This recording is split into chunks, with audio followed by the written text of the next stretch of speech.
Greetings, ladies and gents, and welcome to this latest edition of Tales from Outer Space, where I take stories from across the internet and read them for your entertainment. This particular story is called Learning to Breathe, written by Sjanevardsson. Garel had often felt that there were not enough hours in a day, regardless of the planet. She felt like the days had been close to long enough on Horror 4, where the days were close to twice the length of those on her home world. Still, it had only been close to long enough. Now, though, she had no one but herself to blame. As the owner/operator of her own long-range freighter, she decided what a day was in transit. She stopped what she was working on to soak her aching tentacles. Her gripping surfaces were drying out and raw, and she still had so much work to do. She soaked for hours until her ship dropped from sea space into normal space. Garel was surprised to see that she'd already reached her destination. Letting herself drip on the floor, she crawled out of the screamy liquid in her soak tank and headed for the bridge.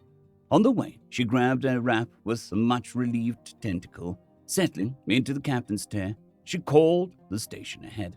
"Station Gaia Nova 17, dock control. This is merchant vessel Shallow Pools, ident XM3279.43R. Captain Garel, 8th of the 17th, requesting clearance for docking, over." "Shallow Pools, GN17DC, I have your planet of registry as Kura 2. Your transit plan from Hurrah 4 station, but no cargo manifest, over." "DC, Shallow Pools, all correct. My hold is empty, except for scrap fixtures and cleaning and repair supplies. I was remodeling, over."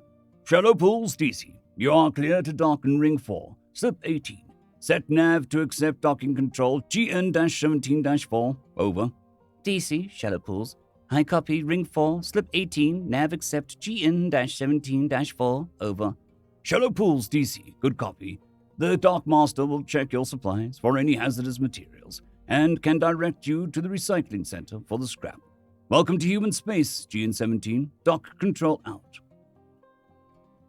After a dockmaster confirmed that none of her cleaning supplies were hazardous, he took the time to get a freight pusher for her that she could load all of the old fixtures on and haul to a recycling center on Ring 5.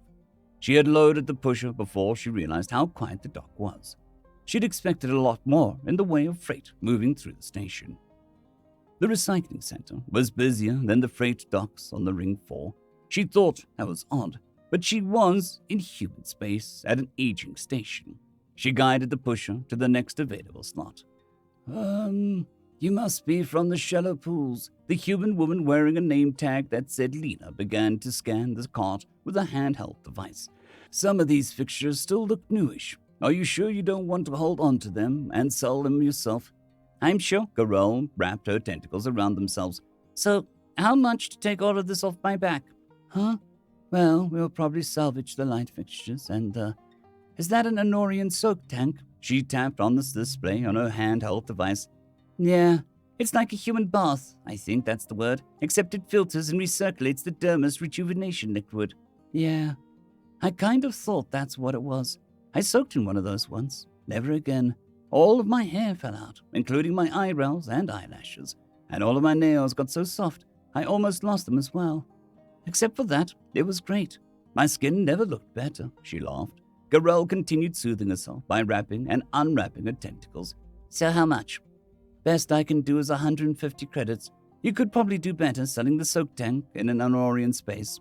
I didn't expect it to cost so much. I can take it back and..." No, that's not the cost. That's how much I can pay you for it." Garel's four-eye stalk shot up in surprise. "You're paying me for this?" "Well, yeah.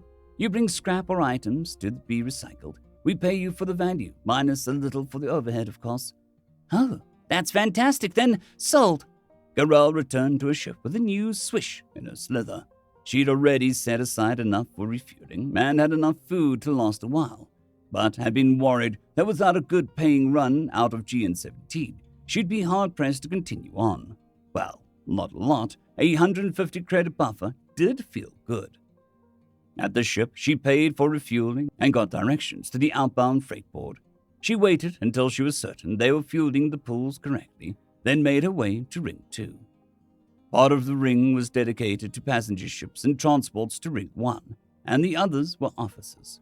She followed the signs in 12 languages to the outbound transport office and let herself in. There was activity at many of the offices she passed, but this one was quiet. She knew from past experiences to press the button on the device beside the door to get a queue number and had the tentacle about to do so when someone said, "Don't bother, you're next." She turned to the counter where a bored-looking human, she couldn't determine whether they were a male or female, motioned her up. "Hi," she said as she approached. "I need an outbound cargo to anywhere within 100 parsecs. Oh, and it has to fit in the shallow pools. And I can land at 2.6 standard gravities with 4.87 tons of cargo. Can only take off from that empty, though." The bored human nodded, typed something into their consoles, and handed Garel a small printed chip. "Take this to Ring 1, information desk, and point you in the right direction." "What? What's the cargo? But there's only one." "It's the only one thing outbound that'll fit on your ship. Going 40.237 parsecs to 0.8 standard gravity moon. Cargo weight less than 0.3 tons. Garel burbled, the Anurian equivalent of a heavy sigh. Such a small load was hardly going to pay well, but at least she wouldn't be using much in the way of fuel. "Thank you." Where Ring 4 had been too silent, Ring 1 was a cacophony of noises and color. Sapiens from all over mixed and mingled in the shops and eateries. She made her way to the nearest information kiosk and showed the chip, where she was told to wait in a small dining establishment beside the kiosk. She figured she might as well get a fresh meal, as it would likely be the last one for a while. Her ship had plenty of food stored up, not the sort one would get at home, or in an eatery. No sooner had Garel received her steaming bowl of ramen than she was joined by an elderly human male pulling a travel case, on top of which rode a large carrier containing some sort of earth animal. "You must be Garel of the shallow pond," he asked. "Shallow pools," she said. Right. Sorry, I'm Frank. I'll let you finish your meal, and then I'm ready whenever you are." "You're the one with the cargo? Is it anything dangerous?" she asked. He laughed. "Do I look dangerous?" "You're not cargo." "Technically, I am," he said. "Whether I'm boarded as a passenger on a liner or as cargo on a freighter, I'm just weight you're moving around." Two of Garel's tentacles wrapped around themselves while she continued to eat and tried to look unconcerned. "Where are you headed?" "Going home to my moon, Spera," he said. "It's around Alnus, Silver 6. "Your moon? You mean the moon you came from?" "No, I mean the moon I bought." He laughed. "I'm kidding. I'm settling into a retirement community there and didn't want to travel with all the noisy people. So I figured I'd wait here in the station until a small freighter came available." "How long have you been waiting?" 79 standard days, about 2 months Earth, Sol 3 time." He seemed lost in thought for a moment. "That would be 85 or 86 days on Eklara." Garel's eye stalks perked up. "You know the name of my planet, beyond just Curate, too." "Of course," he said. "I remember my stellography classes. It was my favorite subject. Got a degree in stellar politics." She looked at him, and then at the animal carrier. "That's not venomous or anything, is it?" "No, that's a tortoise. Her name is Celia," Frank started. "Oh, I almost forgot. Payment up front." He pushed a stack of credits across the table to her. She kept eating while counting the credits with the 2 other tentacles. 6,000. "You could just rent a private transport for that. You'd be there in less than a standard day. The pulse isn't slow, but it'll take 9 standard days to get there." Frank smiled. "That's why I'm paying you the big bucks. I like to take my time. Besides, it's a nuisance rate. There's not likely any outgoing freight from Spera, so you'll end up flying empty to the station at Quiricus, Silver 2. Garel left NG-17 with 6,141 credits in her satchel, a trunk of everything Frank owned in the hold, Frank and his pet. Once she entered C-Space, she had time to go back to finishing up the remodel. The only thing left was wiring in the new lights in the galley. She walked in to find Frank wiring up the last of them. The rest had been connected, sealed, and seated, and were working. Thank you? I see you've done a lot of work on the pools. Just thought you could use a break. She didn't know how to answer, instead wrapping her tentacles around themselves. He sealed and seated the light, which came on as it clicked into place. Look, I can tell you're the sort to work your fingers to the bone, work your tentacles to the nub. Anyway, you're not one to slow down, ever, are you? You are more correct than not, she said. We have time, he said. I'm going to teach you what I've learned from Celia. He pointed to the far side of the galley, where he'd converted the carrier to a fence that hemmed her in. Small piles of fresh greens and fruit were placed in various spots within the fence. Garel watched, mesmerized, as Celia moved with slow, deliberate steps to the next pile of food. Once there, she eyed it with a tilted head and then took a slow bite. I used to run at everything like I was tilting at windmills, Frank said, until I got Celia. That was 40 years ago, roughly 28 or so stellar revolutions for Eclara. And she changed you? Frank smiled. Not right away, of course, no. I used to get frustrated that she took so long to do anything. I'd want her to hurry up and eat so I could be sure that she was properly fed before I left to work. Getting her to come out of her enclosure for cleaning was even worse. What changed? I did, eventually. I figured out that just because she was slow didn't mean that she wouldn't get a thing done. Then I got the bright idea that maybe I could slow down once in a while. He walked over and scratched Celia's shell. She can feel that, you know.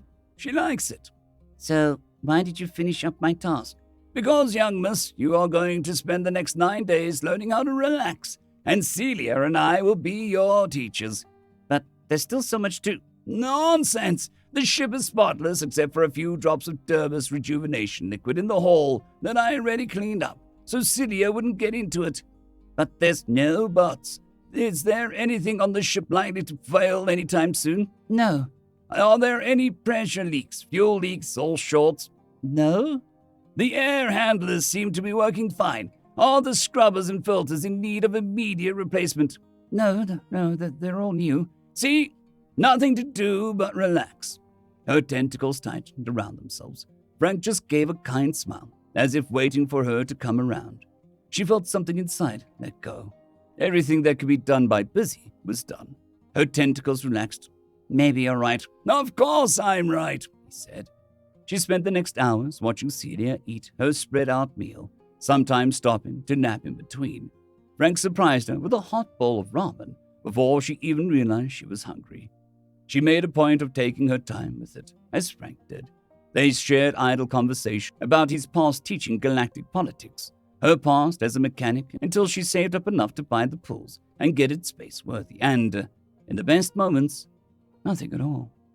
Without needing to rush one task to another, the 9 days in transit seemed to once never ending and over too soon.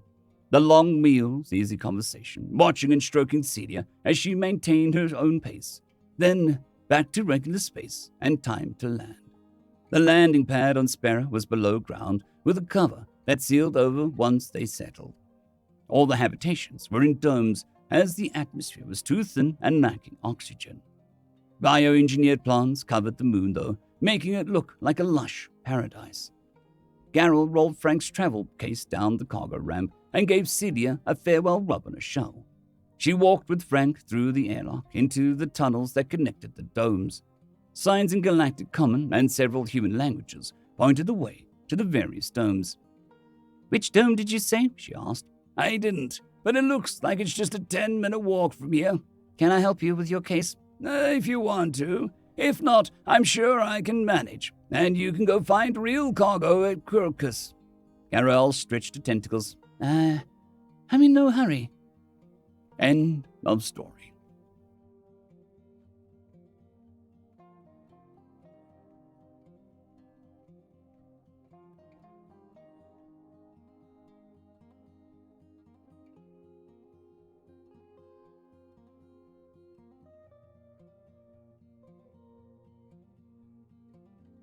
I'd quickly like to thank the T5 peeps: Cold War Boomerwaffen, Severin Cerberus, Bushmaster 177, Henry the Red, Caspar Arnholtz, Cold War Boomerwaffen, Elijah Silvercross, Dragzoon WRE, and Severin Cerberus. Thank you very much.